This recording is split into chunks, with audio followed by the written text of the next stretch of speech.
I once rode a motorcycle in a monsoon with a former gang leader. Is that true? Or am I making that up? Leave your guess in the comments below, and by the time I get to the end of the story, you will find out the truth.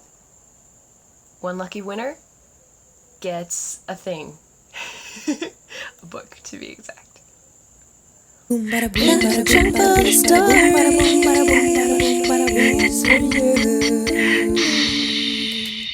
Okay, so I was 17 years old. I'm in Paraguay, which is this beautiful South American country where there are huge ant hills, like ant mounds that are like solid, that are like as big as a person, right? And then the pine trees, not the pine trees, like they look like palm trees. They've got like these spikes like this long coming out of them. Big tarantulas there, a lot of cool stuff. The best thing is the people, right? You get to know some really cool people if you ever go and visit Paraguay. So one of the very cool people I met was a former gang leader. The gangs in Paraguay form around soccer instead of around drugs. They run drugs, there's still drugs there, but the thing you really beat people up about is soccer. So like this guy would get his guys together, and after, like, they would watch soccer games, and after the game, after it finished, they'd run down on the field and start beating each other up. Like, people got killed. They would kill each other over soccer. They would rip the stadium seats up and start beating people to death with them. These were some bad guys. They fight with the police. The police in Paraguay have a long history of corruption. It's kind of seen as just another gang. And if you're poor and you go to jail, this is what the gang leader told me, right? So this is his perspective. But if you're poor and you go to jail, you're not coming back out. If you're wealthy and you go to jail, you will come back out because somebody's they'll take a bribe. Obviously, this is his perspective as a former gang leader.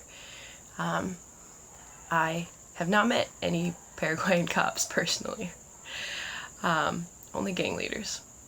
So this guy has a great and awesome story that I'll tell you another time about why his life changed, right? And the thing he does, or at that time did with his changed life, was try to spread the thing that had changed his life, right? So that's what I was there to help do. One of his buddies from his local church was really discouraged, and so we were going to go cheer him up. And we were super hardcore about cheering this guy up. We were going to get on, we had like little gifts and everything, got on this motorcycle, and a monsoon shows up, like a legit, and this, when I mean monsoon, right, for those of you who don't live in a tropical area, I don't mean like, oh, it was raining a lot. No, I mean the trees were like this, and next day the signs were all down on the road. This was like straight up, looked like a tornado had come through there. I've never been anywhere where a tornado came through, so you can correct me if I'm wrong, but I think that after that it looks like that. Everything was flat. The rain went against your face like needles in your face. Okay, it was crazy.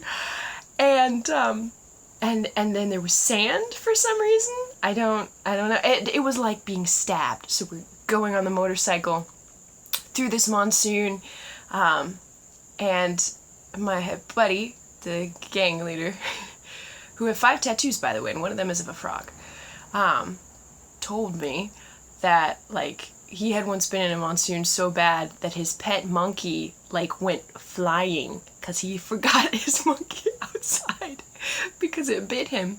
And he looked outside, he's like, where's my monkey? And he was holding on to, like, a pole and, like, ah! And so he, like, ran out to rescue it because it was flying like a flag, right? That's, like, the kind of monsoon that you get in Paraguay. And we're motorcycling in this. And it starts to occur to us, this could be dangerous. Oh, boy, this could be dangerous. Maybe you shouldn't be doing this. I'm, like, holding on. I'm on the back of the motorcycle, so he's getting most of the needle rain.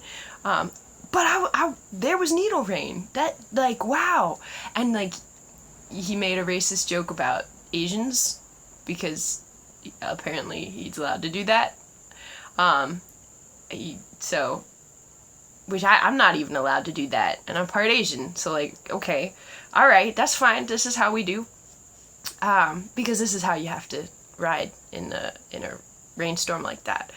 A monsoon, actually, I think is what it's called. I don't know what else to call it. It wasn't no hurricane.